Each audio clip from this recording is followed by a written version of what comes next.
Welcome to, or back to, your favorite or new favorite series on here. This is every indie game on my wishlist, where I take you through my entire Steam wishlist and spout off a whole bunch of games. None of them have been released yet, but a lot of these games do have demos you can try out, including the first-person puzzle game, Artificial. Inspired by some of the greats like Portal and Half-Life, learn how to survive and navigate the underground colony of the asteroid 2031 XT. Dodge lasers, climb ladders, throw things around, and solve physics-based puzzles to your heart's content. From the creators of Shovel Knight comes Mina the Hollower. You play as a little mouse with a whip and the ability to burrow into the earth. This is going to be one of those games with a bunch of secrets to find throughout its interconnected map, and the top-down 8-bit pixel style is just perfect in my opinion. My Work Is Not Yet Done, which has a free demo available, is a very unsettling, investigative horror game about searching these ever-changing woods for the source of a strange transmission. It's a non-linear game, which is very interesting to me, and also takes inspiration from the survival and life sim genres. Really curious to see how this one turns out. Everyone's favorite Plague Doctor Metroidvania has finally made it onto this list. Crowsworn asks the question, what if Bloodborne was Hollow Knight? And that's a question I actually really want to know the answer to, if the game ever releases. And why not throw another Crow game in here? Crow Country has a release date, May 9th, and a sweet demo you can test out. It might just be the coziest horror game I've ever seen. Takes place in an abandoned amusement park with a ton of different themed attractions, and the whole thing looks like a little diorama. Death Grip is a Star Wars-inspired sci-fi combat racer focused on exhilarating speeds and challenging tracks. You'll race across a variety of planets, dodging obstacles and attacks as you fight for first place and for your life. This one also has a demo, but be warned because it can be kinda tricky to get the hang of. Another game with a very weird demo is Indica. It's set in an alternate kind of steampunky version of Russia, and you play as a nun who's friends with the devil. It's this weird mix of environmental puzzles, a pretty interesting story, and these nightmare-like sequences where you can shift the world around you. And best of all, you can play it in full on May 8th. In the retro survival horror game Scarlet Lake, you'll play a detective sent to investigate a strange small town. It's a pretty classic setup if you ask me, but sometimes that's just what you need, to poke around the deep dark corners of a place that used to be totally normal.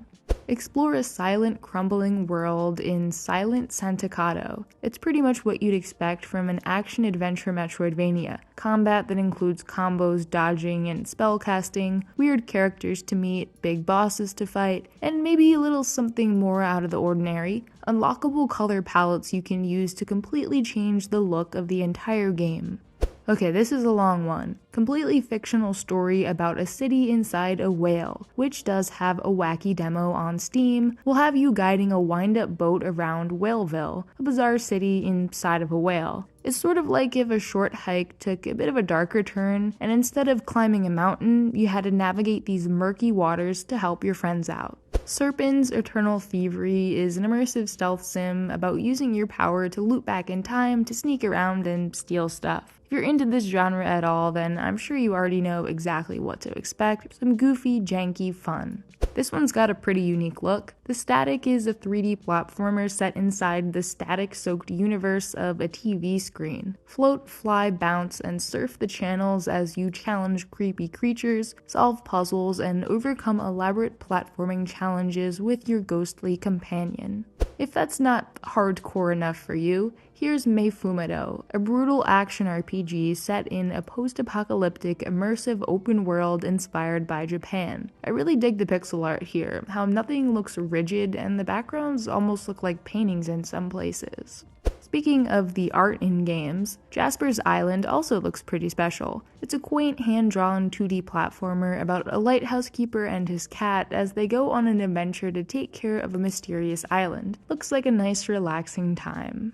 As does Isopod, a game about an isopod. This one's a 3D platformer from the creator of Webbed, where you'll use your pillbug powers to spin around, smash things, and swing to your heart's content. I love bug games, I made a whole video dedicated to them. This one's gonna be a fun time.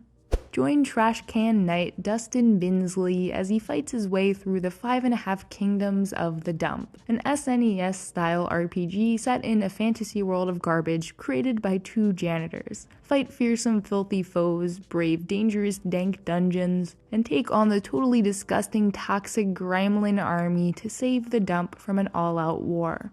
Welcome to Boxman, the story of a small box who carries the weight of multiple worlds on their shoulders. Luckily, this box came with a hero inside, as well as some packing peanuts. You can follow the dev's journey through a couple devlogs posted to YouTube if you're curious to learn more. And the last one for today, complete with a demo, is Fumes. Roam a harsh wasteland on 4 wheels as you eliminate enemies, blast apart bosses, and upgrade your vehicle with the latest and deadliest tech. No frills here, just fast-paced carnage that stretches for miles. Thank you very much for watching. Maybe consider supporting me on Patreon if you like my work, and I'll see you all in part 16.